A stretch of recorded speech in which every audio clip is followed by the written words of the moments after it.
We made it to Brussels.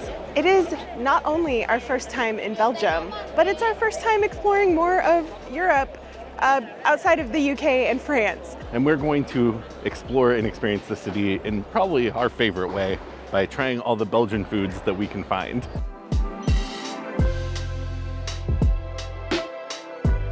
We are starting our day here at Maison Dandoy. My French is not good, I'm sorry. This place is apparently not just a tourist place to go, but apparently the locals like it too. And that makes sense. It's been around since the 1820s, I think. There are two kinds of waffles you can get here. A Brussels waffle, which is kind of more of like your standard classic waffle, and a Liege waffle, which is supposed to have like more of a sugary batter and more like sweet batter. And you're supposed to just have it plain. So that's what we went with. Starting with the Liege waffle, which is just plain, the way you're supposed to. Ooh, but there's like little sugar crystals inside of it that are gotta give it a little crunch, and it's warm and thick and sweet, and yeah, it's really good. It's the best waffle I've ever had. It's so good. It's like kind of gooey, and I like that about it. And that's just plain. We also got a Brussels waffle, which is supposed to be, I think, a little bit closer to what we would know as a standard waffle for us. The batter isn't sweetened, and you can get fancy toppings, although I think people eat these without any toppings as well. So we'll see. We got strawberries and whipped cream. It just sounded good. And the whipped cream is melting because it's a warm day. Get a little strawberry in there.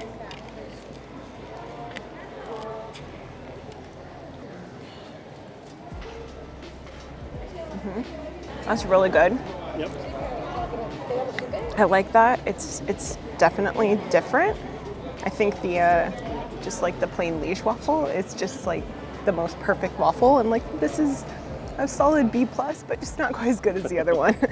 You can tell that the batter in this is like not quite as like crunchy and sugary, but it's still really nice batter. It's like nice and fluffy on the inside. I agree with you. It's still really good.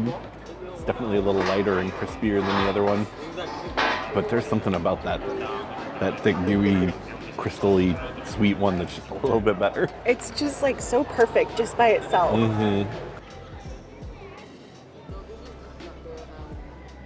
Really nice latte.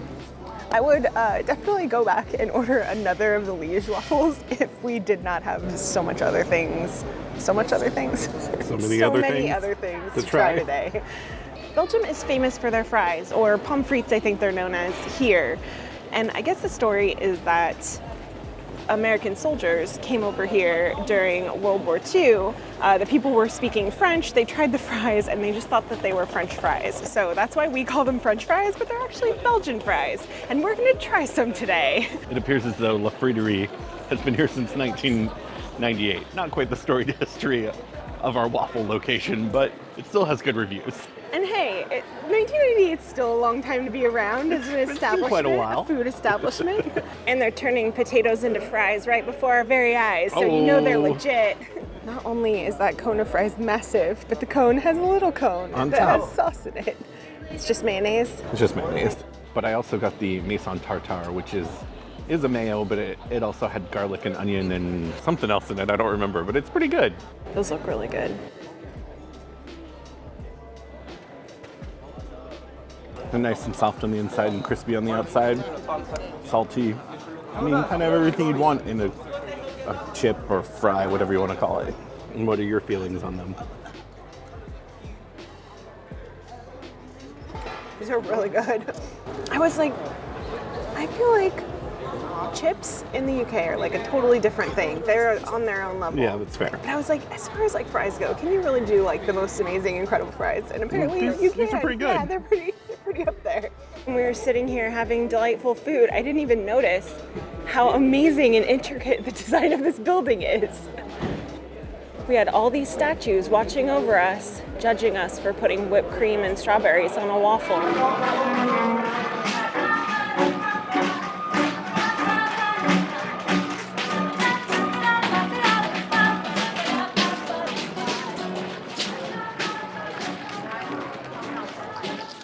I don't know what that's about, but I love it. It's entertaining. It's almost like it has the vibes of like, what's that one that plays on YouTube? The like postmodern jukebox. Yeah, it almost kinda. has like the vibe of that, Yeah. but like A very steampunk aesthetic, though. Hard Rock next. Just kidding. It's right behind you. No, we didn't come here to eat American food. We are going to take a little bit of a break from eating for a while. Take in the sights. We don't really have an agenda today other than exploring. Walked over by this Godiva spot and I was like, I don't need any chocolate. I'm good for now. But then I saw the guy in the window dipping strawberries in chocolate and I was like, I could have that now. I think we'll hold out for a little while. We will try chocolate today at some point though.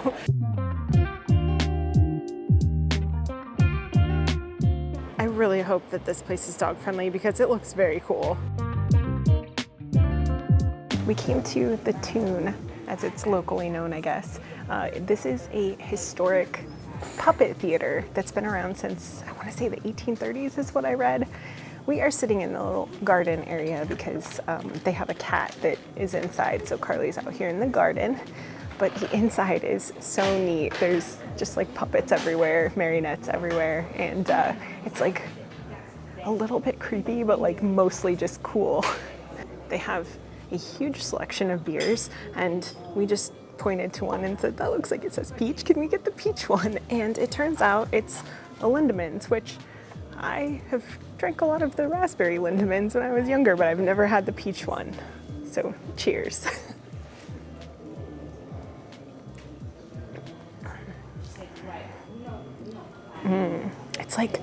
It's like a peach melba. It's like drinking a peach melba. It's delicious. It doesn't taste like beer at all. Maybe it isn't, technically. The kitty came outside.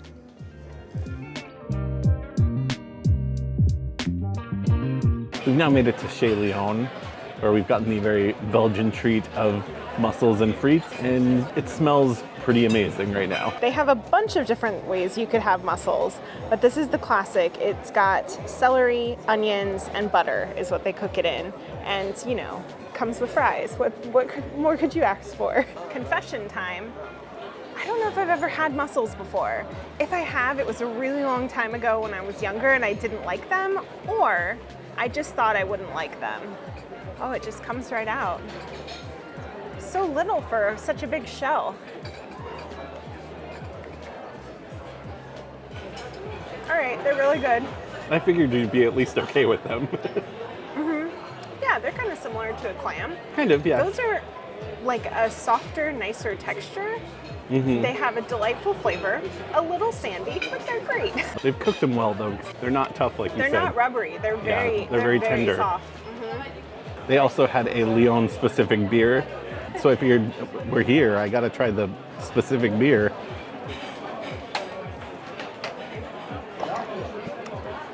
Oh, that's nice. It's like light and refreshing. It's got almost a little bit of a citrusy thing to it.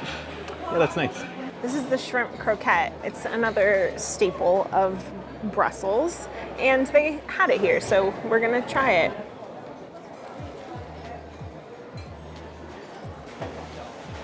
It's interesting. It's so cheesy, but there's like layers of flavors happening. Okay. And I can't quite pinpoint all of them, but there's shrimp and there's cheese and it's breaded, so we're good.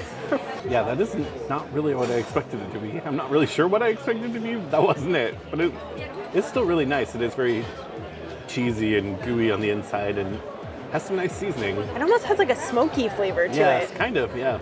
But I can't pinpoint it. No, but it's pretty good. We finished the mussels. Now Jeremy's dipping all of his fries in the butter broth, mixture kind of. broth. Yeah. How is it? Tasty? What a fantastic meal. I think sometimes, you know, even the places that are a little bit touristy, they work out and there's super excellent food. And hey, it's our first time here, so we're allowed to go to tourist places, okay? Now that we've had the famous moule frites, we gotta find some of the famous sights of the city, including the Manneken Pis, which is the iconic boy peeing statue. We did find around the corner from where we had mussels the girl peeing in. Wow, she's great. She looks so smug about it too. She's like, yeah, I'm peeing. We found this really cool bar called The Coffin. We went inside, it looks great, and it is pet friendly, but sadly it is cash only, and we just spent the last of our cash. Dang, next time. Yeah, definitely. It's really, very cool inside. We went into this really cool book, toy, record, movie store. Books on books on books. Is this like the Oregon Trail, but in a board game form? Maybe. I want to play it now. We both came out of there with things we didn't need. I bought a Bowie concert DVD.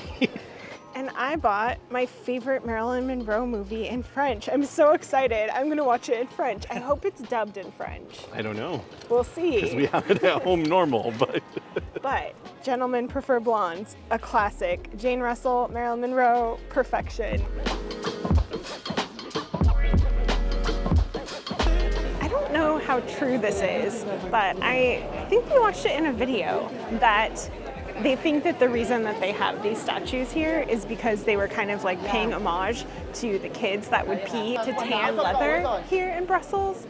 I don't know, but they're just such an iconic thing for here that I'm glad we finally crossed that one off the list.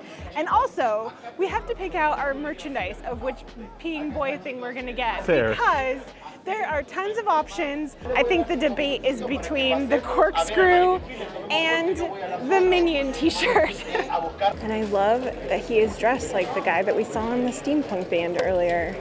It's amazing.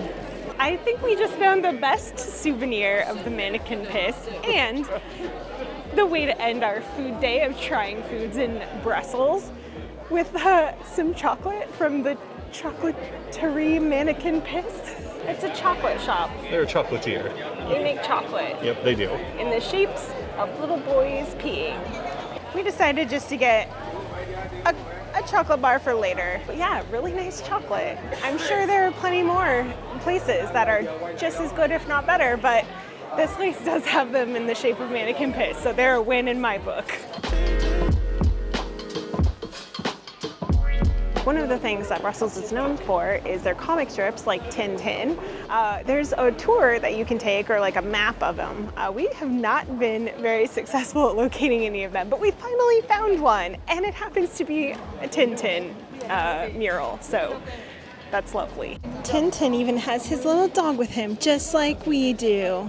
If we had come across this earlier, we probably would have had a little bit of an easier time trying to find these. Yeah, I kind of wish we did find this earlier, because that QR code sends you to a website that basically tells you where they all are.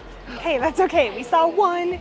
It counts. We tried all kinds of amazing foods. Sadly, we did not experience any Jean-Claude Van Damme things today, but we did get to experience the other mussels from Brussels, so that counts for something. Thank you to our patrons for supporting our channel. If you are new here, make sure you check out this video where we experience all kinds of amazing street food in London. It's fantastic.